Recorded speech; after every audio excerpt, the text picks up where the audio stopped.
Earlier this year, Congress passed something called the UAP Disclosure Act of 2023.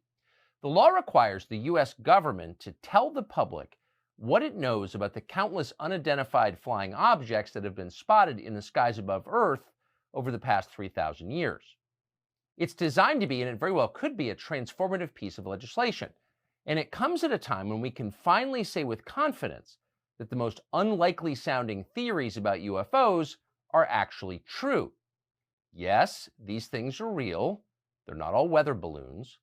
They're not experimental aircraft from this or any other country. Whatever they are not of human origin, nor do they behave according to the laws of known physics. And yes, the U.S. government currently has physical evidence that they exist. That means wreckage of the craft as well as the bodies of the beings that flew them. Amazingly, all of this is true. We know that from the detailed testimony, much of it under oath, from several high-level whistleblowers, including longtime intel officers Lou Elizondo and Dave Grush, both of whom we've talked to. But there have been many, about 10 so far. So the question is, now that the UAP Disclosure Act has passed, when can the rest of us see the information that we paid for and in fact own? Well, not so fast, it turns out. One of the great secrets of Washington, known to everyone inside Washington, is that many of the most powerful members of Congress do not work for their constituents, much less for the rest of us, for the country at large. They are instead puppets of the most secretive federal agencies. They are controlled effectively by the permanent bureaucracy, including through bribery and blackmail. Two such members happen to be especially powerful this term. They are Congressman Mike Rogers of Alabama, who is the chairman of the House Armed Services Committee, and Congressman Mike Turner of Ohio, who is chairman of the House Intel Committee. Both of these men have been instructed to violate, in letter and in spirit, federal law, and to hide the truth about UFOs from the American public. They're working to do that right now. It is infuriating to watch this. But if you think about it for a second, it's also baffling. Why is this happening? Federal agencies have been lying about UFOs for more than 80 years. This has been a coordinated effort. It is both highly time-consuming and very expensive. Many Americans have been hurt in the process. But why? What's the point of this? Wouldn't it be a lot easier just to release the facts? Now, the conventional explanation for why they haven't been released is that the U.S. government is lying about UFOs because the truth about UFOs is too scary to reveal, that they're real, and our leaders wouldn't want to panic the population. But that's not true. In fact, it's ridiculous. Wouldn't want to terrify the population? Terrifying the population is what our government does best and most avidly. Officials regularly gin up irrational fears about COVID or white supremacy or Vladimir Putin or a dozen other topics as part of a pretty obvious control strategy. It's not like these people mind scaring you. They want to scare you, and they do it every day. So why would they lie about UFOs? Well, because they're covering up a crime, obviously, and it's their crime. Someday we'll discover what that crime is. But in the meantime, here are a few questions that honest lawmakers ought to be asking. Have government agencies used tax dollars to procure advanced non-human technology? If they have, where exactly is that technology now? Has it been used for profit? How exactly has the American public benefited from that technology? And then this question, the most pressing of all. Has the U.S. government communicated directly with the beings that piloted these craft? Have American officials ever entered into any sort of agreement with them? And if so, what are the terms of that agreement? These are not random questions. They are informed questions. And at this point, Americans have a moral right to know the answers. One member of Congress who might be willing to ask those questions is Congressman Tim Burchett. He's a Republican from Knoxville. Burchett is one of the very few lawmakers in Washington who seems genuinely outraged by the cover-up in progress. Here he is the other day responding to it. And I was told by leadership that it was blocked by the intelligence community, not the intelligence committee, but the intelligence community. And that is a very chilling effect. If someone can reach through the veil of government and pierce it to the point of we do not have access to something, you got to start asking yourself who the hell's in control. And I think it'd be wise for you all to start looking at some financial disclosures of some of those corporations, some of the people who do the stonewalling in this town. I want you to think about this. Think about this, that something with the capabilities of traveling light years, not showing a heat signature, and the energy capabilities of that would put the Pentagon out of business. We wouldn't be fighting these worthless wars overseas over oil, and American boys and girls wouldn't be dying. It would put the war pigs out of business, and they'd have to go somewhere else, and I'm all for that. Congressman Tim Burchett of Tennessee joins us now. Congressman, thanks so much for coming on. So I think a lot of that clip speaks for itself, but you are saying effectively, as I hear you, if unelected bureaucrats and defense contractors can shut down a federal law, then it's not really a democracy, then is it? No, it's not. And you're correct. They have been able to do that through their power and influence. I'm really struck. There is some pushback against this. I think you've been the most visible and by far the most articulate. But there are some people who are bothered by this. But I've heard almost no discussion about why it's happening in the first place. Why the effort, the enormous effort to suborn the members of Congress, the committee chairman I mentioned, and the new Speaker of the House, and the Senate Minority Leader, why? Why go to the effort to hide information that most Americans think they already know and have accepted? I think it's power, influence, corruption, money, all the things, that run Washington. Our Pentagon just recently failed their 6th audit in a row. They publicly disclosed that over half their assets are unaccounted for. Now, those assets are, their automobiles, their firearms, their, personnel, everything. 50%. Could you imagine anything else? And yet we've rewarded them with billions more this year for their incredible effort, and they're bragging about how well they're doing now. And so you figure, a compartmentalized department like the Pentagon, who has these untold billion-dollar contracts with our defense contractors who want us in every dadgum war, who want us in Ukraine, who want us in everything, everywhere in the world, and because they'll be selling more missile defense systems and things like that. You imagine that there's probably, I would say, a half a dozen of those top-level contractors and these corporations, multinational, and then we fund them, and we don't know where the money's going, and yet there's cost overruns, and we keep rewarding them with more. So obviously, if they were in possession of some of this material or a craft or what have you, the reverse engineering possibilities would be unlimited, and they don't want to. They can control the ebbs and flows of technology, and they're on the cutting edge of it, and they don't want us out of war because and imagine too, as I've stated before, if you had this energy source that didn't show a heat trail that could heat our homes, cool our homes in the summer, heat our homes in the winter. I mean, we'd be the Pentagon will be out of business. I think I called them war pigs, but I meant to say war pimps, I believe is the appropriate term. I think both fit. Yeah, I do too. I get a lot of controversy. I had a call from a high-ranking official told me one time that I probably needed to get bodies around me pretty soon after making those statements, and I said, well, I'm in Tennessee. I live in Tennessee. Anybody's out of place there, they'll know it pretty quick. But in all truthfulness, these groups, and they own these politicians, whether through the honeypot or just hiring family members or what have you. And I don't have any firsthand knowledge of that going on with any of those. But that seems to be what's done in the past, and it's all done legally. Most of it is now, and so you've got these situations, and they don't want to change it. And they've got somebody's ear. I had an old-time lobbyist. They called him the Golden Goose when I was in the state legislature. He was the liquor lobbyist, and he'd smoke that big cigar, and he'd say, Burchett, he said, I don't need the governor. I don't need the House, the Senate. I just need one committee chairman. And, and that's the way it works. And unfortunately, we allow it to work when less than 20% of the population goes to the polls.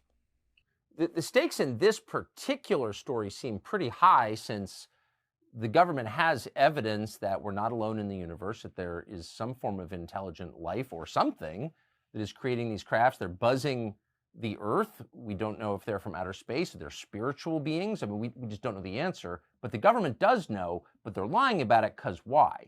And so does it occur that maybe the billions of unaccounted Pentagon funds that you mentioned that turn up in every accounting process, that maybe that they're not lost through incompetence. Maybe those are attached to programs that we're not allowed to know about. I completely think it's intentional, Tucker. You're exactly right, as usual. They've been lying about it since 1947. And then all of a sudden, we're going to pass legislation, and they're going to say, oh, well, we're going to come out and tell you the truth. I mean, this, Schumer's thing, everybody's on me because I'm not really sure about the Schumer amendment, because it basically is modeled after the Kennedy assassination Right. files, and here we are 60 years later, and we haven't done that. I guess it's a good step forward, but the reality is we're going to tell them to tell us the truth after they've been lying to us, and they've been funding these programs. Lou Elizondo, for instance, the program that he was involved with for the longest period of time, they said it didn't exist, yet he shows up and he's got a department that works for him. And so, this thing has just been going on, like I said, at least since 1947. And we know it's been going on maybe before then at some point. It's a worldwide phenomena. We have some of the best pilots, not in East Tennessee, the best pilots in the world, that are telling me their crafts have been buzzed by this. And I've had members of Congress say, Burchett, we need to be on something important. Well, let me ask you, what's more important than something in our airspace buzzing $50, $60 million aircraft, putting American pilots at risk, and that we don't know who it is or what it is? And then we have a government that claims they don't exist, and now all of a sudden, people like yourself have brought this issue to the forefront. Over half the American public believes that they're out there, and now the Pentagon smells dollars, is what I think it is. That's why they're putting all this out. And each department, NASA and everybody else, has their little pamphlets out now of NASA's. I think it said something about we want to do robust research. Well, you know what robust research means. They want more of your tax dollars. I just want them to come forward with the truthful information that they've been hiding from us for decades. Do we possess this technology or don't we? And if we do, where is it? And there have been, as noted earlier, a number of pretty ominous indications over the years from apparently informed people that the U.S. government has been in direct contact with these forces, whatever they are, the people who created and flew these objects, whatever they are.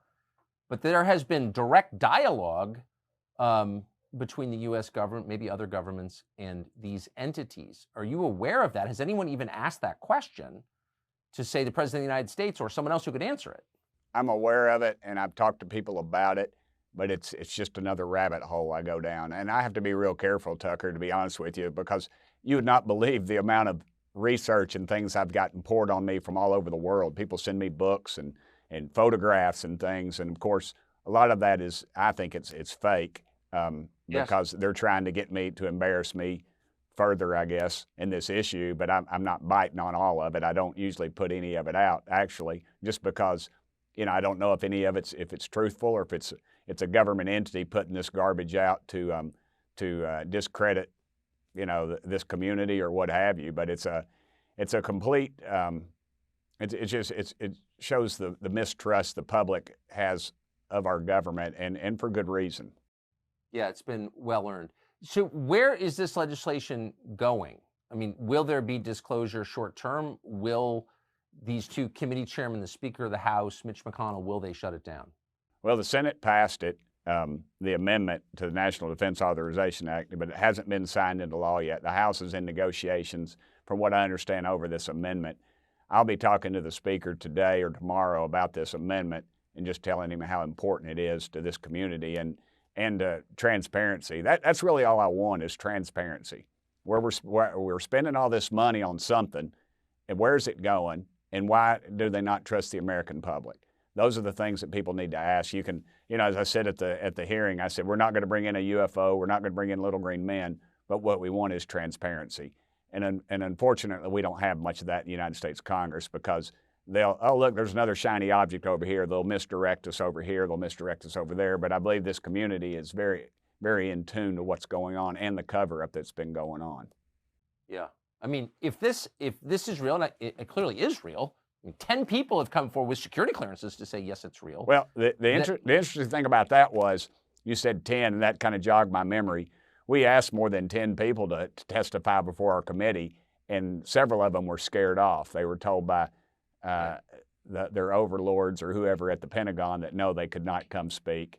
And then the 3 that we got were dynamite, obviously, because that really lit the fuse. But But there's several more out there, and several more have come forward. I was sent a text just as I was in here getting ready to come on your show from somebody else. But again, I have to be real careful with those because they get up there and embarrass the whole community. Then we're two steps back. No, that's exactly right. And I think they've salted disinformation, lies throughout this story in order to discredit the people who tell it. Last question. You come out with a statement that we played at the beginning of this interview, pretty compelling, kind of hard to see what the counter argument is. What do your fellow members of Congress say to you about that? And what is the excuse that they give you to your face for not disclosing this information to the public? Well, as I've stated many times, there's several members have come forward to me, and some of them fairly prominent in both parties, that have actually seen something as a child or in the military or other things. I think now that their phone lines have been lit up, because the UFO community, if one thing, they are relentless, and they call and they're informed, and they call and some of them actually, they've called my office in support of me, and I always tell them, I appreciate it, but I'm good. Y'all need to get on with your own congressmen or your senators, and so they've made a great effort of that, and I believe now at Congress, even if they don't believe it, they're going to start looking into it because they know this group is well versed, and I'm glad of it because the thing that happened to me was they started this stuff and sure enough I get home and somebody's running a poll against me to figure out my weaknesses, and who do you think's doing that? So and I fully expect this to be an issue on the ballot next time. I mean, me being on the ballot as well. That would be, they're going to be running that against me. But I don't think they're going to get anywhere with it because I think they're still driving around in their 72 Vegas and their blue leisure suits with their zip-up dingo boots listening to an 8-track tape player. I think they're a little bit behind the times right now. Who do you think? I'm interested. Who do you think did that? Who do you think's coming after your seat for your willingness to talk about this?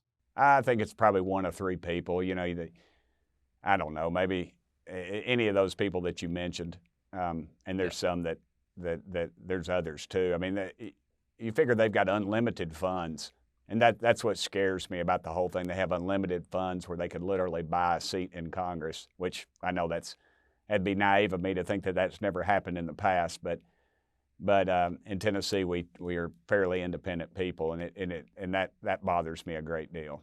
Well, it's just interesting, I mean, that they're willing to go to that effort. You'd think they say, oh, Burchett, he's crazy, he believes in UFOs. But they're very threatened by this, which tells you that they've got something to hide that implicates them. That's what I'm learning. Absolutely. They're threatened because people like Tucker Carlson are adding an air of legitimacy to this thing, and they know that however millions of viewers that you have are watching this, and they're scratching their head, and then they're going home to their barbershops, and some guy who was in the Navy, who was on an aircraft carrier and saw something and was told by when they got back to port that some men in some suits said, "Hey, you didn't see anything. This is national security. You ever bring this up, you're going to the federal penitentiary and break rocks for the rest of your life." Those stories are coming out daily, and it's happening more and more. And so I think they're taking a step back now. Well, I appreciate your bravery very much, Congressman Tim Burchett of Knoxville, Tennessee. Great to see you. Thank you very much. Thank you, Tucker. It's been a great honor. Thank you, brother.